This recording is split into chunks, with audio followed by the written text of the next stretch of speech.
Welcome. We're really glad you sent this transcript excerpt over. It gets into something really fundamental, doesn't it?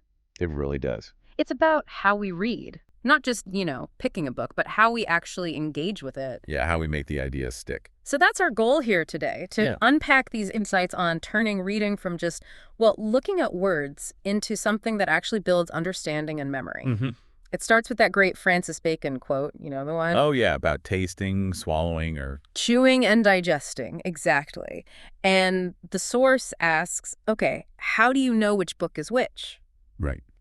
And for those really important ones, the ones you need to digest, how do you actually do that well? That's the core question. Yeah. And the source, well, it leans on ideas from that classic How to Read a Book and kicks things off with what it calls the methodical review. Okay, methodical review. So before we get into the steps, why start there? Why is that so crucial? Couldn't you just open the book and start reading? Well, you could, but the source argues that's often a waste of really valuable time. The whole point of this review is practical.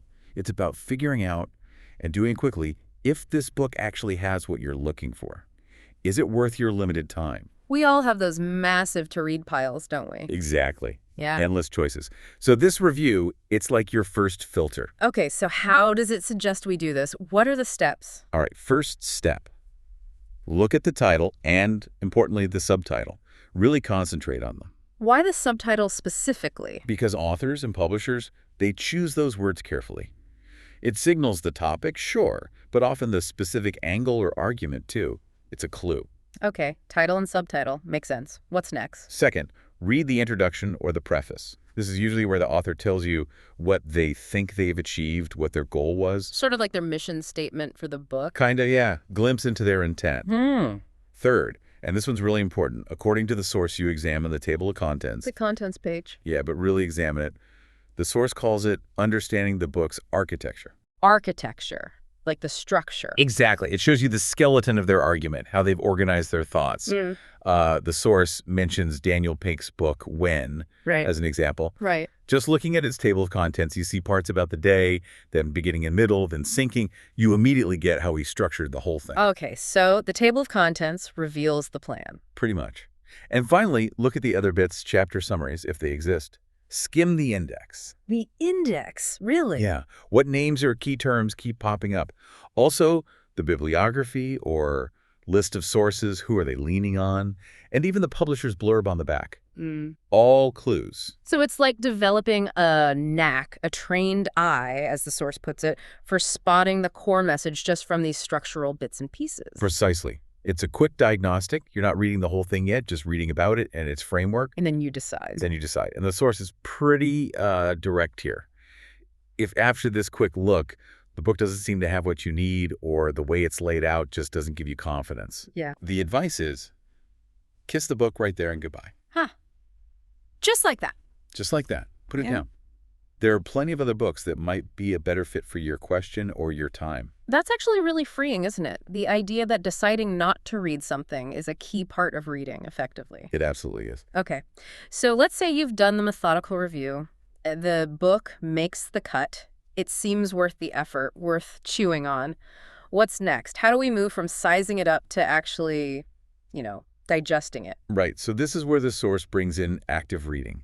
And it starts by defining the kind of book that actually deserves this level of effort. Okay. A good book, in this context, one that's suited for active reading, is described as being higher than our level. Higher than our level. What exactly does that mean? Like it has to be super difficult. Not necessarily frustratingly difficult, but it requires, well, effort. The source uses the word fight. A fight with the book. Metaphorically, yes. It's a book that challenges you, that forces you to stretch your understanding. It pulls you up. If you can just breeze through it passively.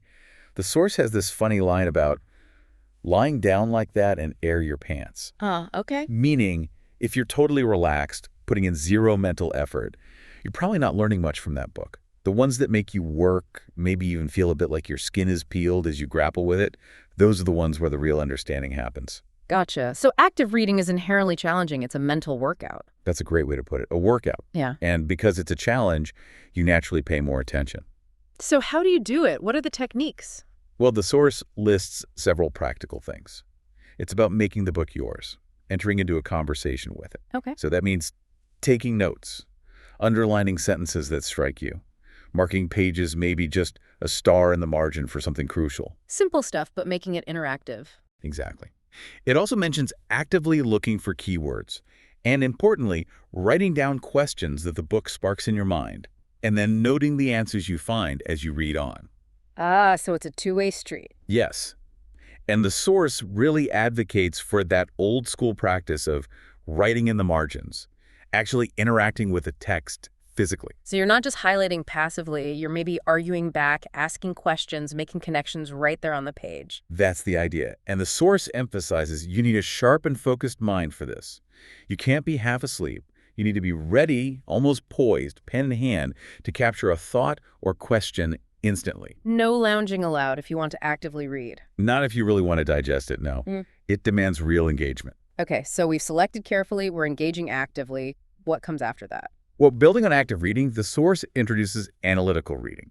This is about going deeper, understanding the book's overall structure and argument, not just reacting to sentences, but seeing the whole picture. How is that different from, say, just understanding the main points? It's about being able to articulate that understanding. Analytical reading, according to the source, means you finish the book and you can actually explain it. Explain it how? Like in a few sentences, maybe a paragraph. Or maybe you're in a meeting and someone asks about it. You should be able to say what the book is fundamentally about, what its core message is, and crucially, what arguments the author uses to back that up. Okay, so summarizing the core argument and its support. Yes, and the source uses this really neat metaphor here. It says a book is like a multi-storied mansion. A mansion. Yeah, it has different parts, right? Rooms, hallways, a foyer. But they're all connected. They serve a purpose together. A good author designs this architecture intentionally. Ah, I see. So analytical reading is like understanding the blueprints of that mansion, seeing how all the rooms connect to form the whole structure. Exactly that. You need to grasp the relationships between the different parts to see the book as a coherent whole, not just a collection of chapters. Okay, that makes sense. But how can you be really sure you've grasped it? You know, you can read something, nod along, feel like you get the structure. But how do you know for sure? Yeah, that's the critical question, isn't it? And the source offers a very clear, maybe even challenging answer. This might be the most important takeaway. Okay. You think you understand it. You feel you've got it. But you can't be truly sure you've digested it properly until you try to do one of two things. Either write it down. Write down a summary or outline? Yes. Or even better, try to explain it clearly to at least one other person. Explain it to someone else. Why is that the test? Because the source argues, if you start explaining the book's main ideas, its structure, its arguments, and the other person looks confused or doesn't follow, it's probably not them. Yes, me. It's likely you. It means you haven't fully grasped it or digested its logic well enough to communicate it effectively. Your ability to deliver the information clearly becomes the proof of your own understanding. The person behind the source even says this is why they produce their content. The podcasts, videos, blog posts. It forces them to structure the ideas, to explain them. It's their way to, as they put it, pour concrete on their own understanding. That completely reframes things. Explaining isn't just teaching others, it's testing yourself. A validation step. It really is. It's a crucial validation.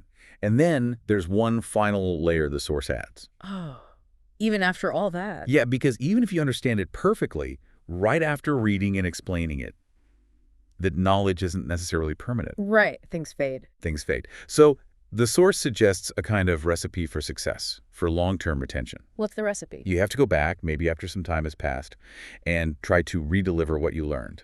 Try to explain it again. Retest yourself later. Exactly. If you can still articulate the core message, the structure, the arguments clearly after weeks or months, then you can be pretty confident you truly understood and retained it. The source creator mentions revisiting books from a year or two ago specifically to do this. So it's a whole process. It starts way before page 1 with that methodical review to pick the right book. Right. Don't waste time on the wrong ones. Then you engage intensely with active reading notes, questions, making it yours. The mental workout part. Then analytical reading to grasp the mansion, the architecture of the argument. Seeing the whole picture. And finally, the real test.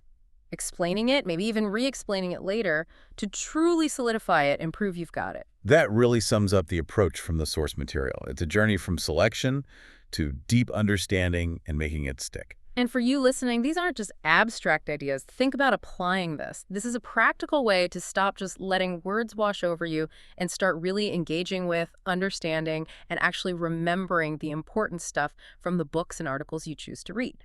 It's about becoming, well, a better mental digester. And maybe chew on this final thought from the source. If true understanding is measured less by your internal feeling of getting it and more by your actual ability to explain it clearly to someone else, what does that imply about how you currently check if you've really learned something important? How do you test your own digestion?